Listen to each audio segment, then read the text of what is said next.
At the outset, I would like to offer my condolences to the family of Shri Praveen.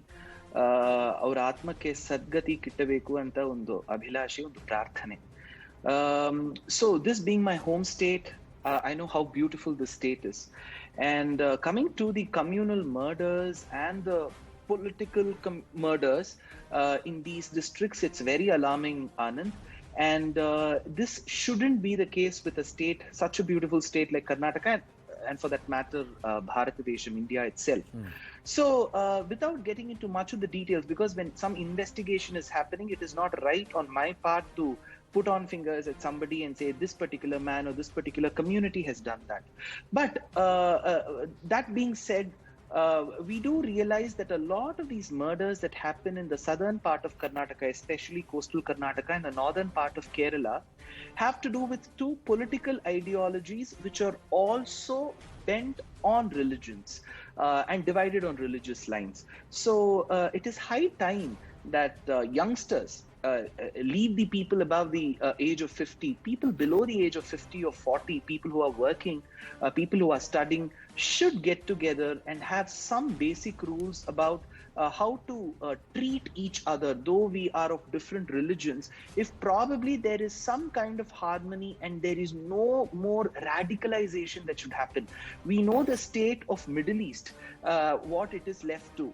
So that shouldn't be the state that should happen to such a beautiful civilization as such as Bharatam.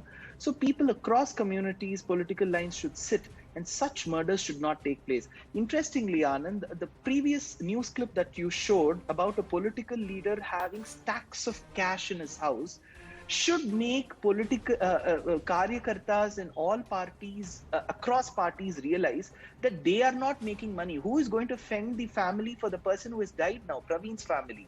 Partha's family is not going to support. So I think at the end of the day, murder, violence is not the solution to such kind of ideological differences. But is this also being used as a tool to ensure, to instill fear that you dare not mess with us? Abhijit Iyer Mitra, before I bring in KS Naveen ji.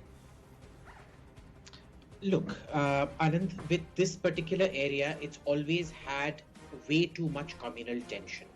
The problem has always been that, it is always either normalized or justified in some way or another, and it's a cyclic thing. It's not just one side, though there is a preponderance of a resort to violence on one side. If you remember, the hijab row started somewhere close here, in the general region. There is a certain radicalization happening. Now, everybody will tell you, when they have to go after Hindutva killing people, they'll tell you Gauri Lankesh. But tell me, how many murders of BJP workers have you had both here as well as in Kerala?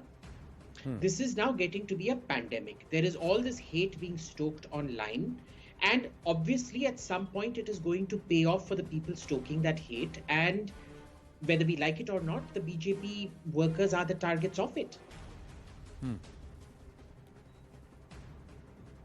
No, please complete.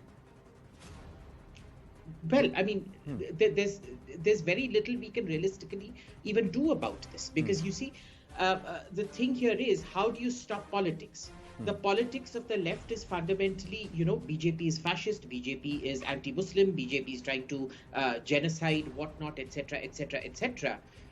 At some point, it feeds into the radicalization cycle. How does radicalization start? It starts with a feeling of alienation, and then it ends up with a feeling of imminent fear, imminent threat. Now, when you say there's an ongoing genocide, everything is a genocide. Do you remember during the hijab row, they called it hijab genocide? There were actually people trending hijab genocide on Twitter. Now, when everything is a genocide, if you are faced with a genocide, what is your primary reaction? It is violence. And that is what we're seeing out here. It is an automatic, instinctive reaction to all the hate that has been consistently built up. And unfortunately, be it in Bengal, be it in Kerala, be it in Karnataka. The sad thing about Karnataka is the complete failure of law and order. This is meant to be a BJP government. What are they doing? Are they sleeping? Now, at least you can say that in Delhi, it was Arvind Kejriwal, even though the center controls the police. In Bengal, it was Mamta Di controlling it. In Kerala, it is the CPIM controlling it. In Karnataka, what is your excuse?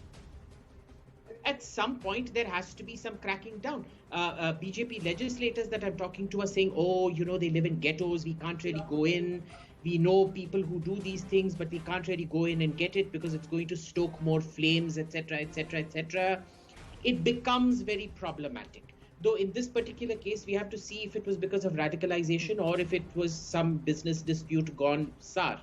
The problem is, we also know, if you remember in the Kanhaiya Lal murder, they initially, had it not been for the video, they wanted to pass it off as some kind of a business dispute. Correct. No, So, had they not come out and claimed, and had they not tried to champion it with their Pakistani masters in those groups, and had it not been leaked, it would have been a different story altogether. So a lot of times we don't know what the narrative is and what the reality is. You have to sift through it. But what you said makes a lot of sense in the sense